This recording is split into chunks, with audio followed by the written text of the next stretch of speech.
Operation सिंदूर की तारीफ में आए कांग्रेस सांसद शशि थरूर के बयान से कांग्रेस पार्टी के भीतर मचे घमासान से जुड़ी है। क्या है पूरा मामला, क्यों मचा है घमासान, इस पर एक रिपोर्ट। समूचा देश भारत और पाकिस्तान के बीच हुए सीज फायर के बाद भारतीय सेना का लोहा मान रहा है। देश में 13 मई से 23 मई तक तिरंगा यात्रा निकाली जा रही है और भारत के जाबाजों की कहानी देश के बच्चे बच्चे तक पहुंच रही है। तो वहीं इसी बीच कांग्रेस को भारतीय सेना की तारीफ गंवारा नहीं। इस मुद्दे पर केंद्र सरकार के हर फैसले में कंधे से कंधा मिलाकर चलने का दावा करने वाली कांग्रेस को अब देश हित में लिए फैसलों पर केंद्र सरकार की तारीफ मंजूर नहीं। कांग्रेस में इन दिनों शशि थरूर के इस बयान से खलबली मची हुई है।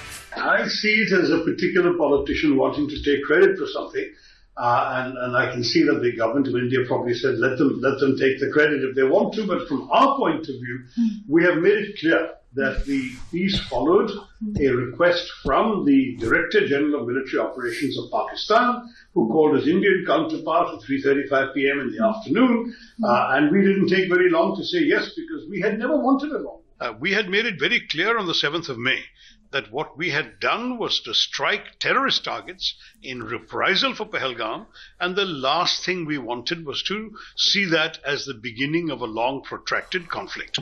कांग्रेस सांसद शशि थरूर के इस बयान ने कांग्रेस के खेमे में खलबली मचा दी। कांग्रेस थरूर के बयानों से कन्नी काटती हुई दिख रही है। दावा ये भी किया जा रहा है कि कांग्रेस की बैठक में शशि थरूर के बयान को लक्ष्मण रेखा लांघे माफिक बताया गया है। वो उनकी राय है, जब थरूर साहब बोलते हैं वो पार्टी की राय नहीं होती है। वहीं दूसरी तरफ बीजेपी कांग्रेस के रवैये को लेकर सवाल उठा रही है। One is amazed to note that the media seems to be reporting that Mr. Shashi Tharoor's comments standing in favor of the government's actions with regard to Pakistan, speaking in favor of the armed forces, is taken to be crossing the Lakshman Rekha. How can there be a Lakshman Rekha for speaking in the interest of the country?